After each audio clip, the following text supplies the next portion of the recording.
मेधा शुरू से ही पढ़ने में होशियार और मेधावी छात्रा थी। अच्छी पढ़ाई के बाद अच्छा कॉलेज सिलेक्शन और फिर बहुत अच्छी जॉब।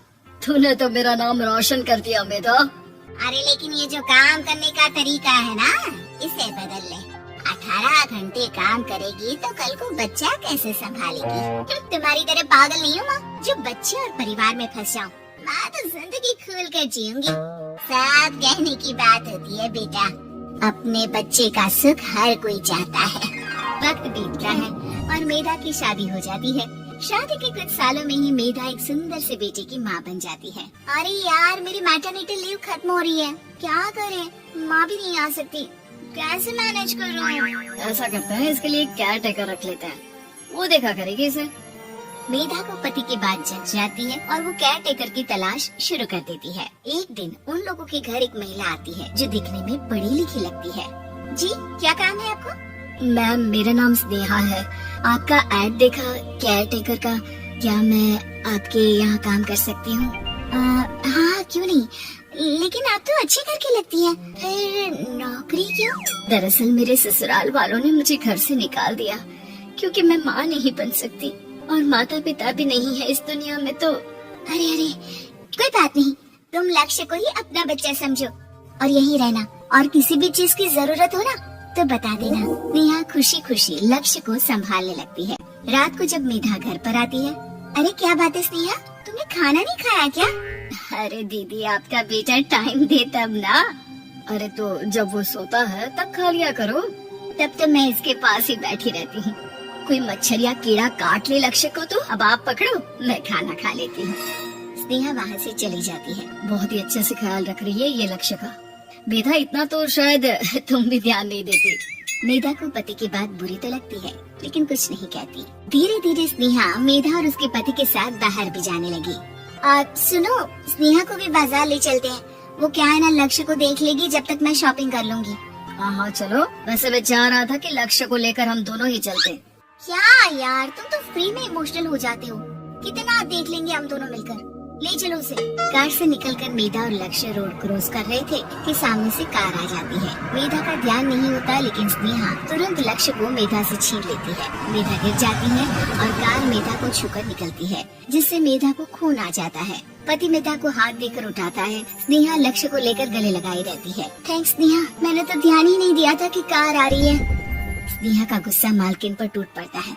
अरे कैसी माँ है आप, अगर आज कुछ लक्ष्य को हो जाता तो मैं आपको कभी माफ नहीं करती। छोटा सा बच्चा है, उसे चोट लगती है तो पता है कितनी तकलीफ होती है।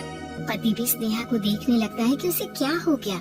मेधा को स्नेहा पर काफी गुस्सा आ जाता है। घर आकर कहती है, देखो स्नेहा, माना तुम लक्ष्य को बहुत प्यार करती हो लेकिन वो मेरा बेटा है, मैं कभी जानबूझकर उसके साथ बुरा नहीं कर सकती, समझी? मुझे माफ कर दीजिए, मैं लक्ष्य को लेकर कुछ ज्यादा ही सेंसिटिव हो चुकी हूँ। मैं ध्यान रखूंगी कि आगे से ऐसा ना हो। मेधा का मन स्नेहा से अब हटने लगा था। एक शाम मेधा ऑफिस से घर आती है कि लक्ष्य उसे दिखाई नहीं देता और न ही स्नेहा।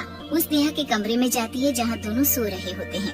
अरे स्नेहा, लक्ष्य को आज इस कमरे में क्यों सुला दिया? दीदी, मुझे नींद आ रही थी, ऐसे में उसे कमरे में अकेले लिटाना मुझे ठीक नहीं लगा। मेधा बच्चा उठाने लगती है कि स्नेहा टोक देती है। रहने दीजिए ना दीदी, सो रहा है, फालतू में नींद खराब हो जाएगी।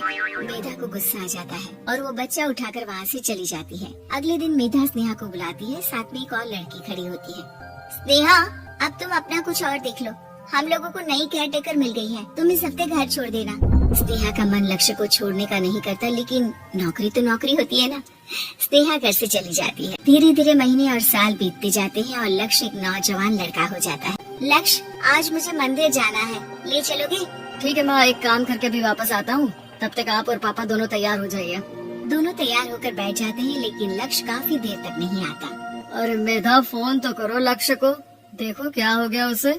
मेधा फोन करती है तो पता चलता है कि लक्ष्य का एक्सीडेंट हो गया है और वो सिटी अस्पताल में है। जल्दी चलिए, पता नहीं कैसा होगा मेरा बेटा। अरे चिंता ना करो, सब ठीक होगा, मैं भी कार निकालता हूँ। दोनों मियाँ बीवी अस्पताल पहुँचते हैं जहाँ वो लोग देखते हैं कि लक्ष्य बिस्तर पर पड़ा होता है। एक महिला इन्हें यहाँ लेकर आई है, वो वहाँ बैठी है, लेकिन फिलहाल तो आप लोगों को इनके लिए किडनी का प्रबंध करना होगा। एक्सीडेंट में इसकी किडनी डैमेज हो गई है। मेरे ले लीजिए डॉक्टर साहब, मेरे बेटे को बचा लीजिए। नहीं नहीं, आप माँ हैं, आपकी नहीं ले सकते, पिता की भी नहीं। आप किसी रिलेटिव या दोस्त से पता कर लें और हाँ थोड़ा जल्दी करें क्योंकि देर होने से मामला बिगड़ सकता है। मेधा बैठकर रोने लगती है कि वहाँ डॉक्टर आ जाते हैं। जिस औरत ने आपके बेटे को यहाँ भर्ती कराया था वो अपनी किडनी आपके बेटे को देना चाहती है। हाँ? कौन है वो? कहाँ है वो? तभी वहाँ स्नेहा आ जाती है। स्नेहा तुम? मैं लक्ष्य को पहचान नहीं पाई थी, लेकिन आप लोगों को देखकर समझ गई कि ये लक्ष्य है, इसलिए वापस आ गई। मैं अपनी किडनी आपके बेटे को देना चाहती हूँ। मेरी अपनी तो कोई औलाद नहीं, लेकिन लक्ष्य में मैंने हमेशा अपना बच्चा देखा। तुम धन्य हो स्नेहा, जो इतने साल में भी लक्ष्य को भूल नहीं पाई। सही मामले में तो वो तुम्हारा ही बच्चा होगा, क्योंकि जन्म भले ही मैंने दिया हो, लेकिन आज तुम उसकी जिंदगी बचा रही हो।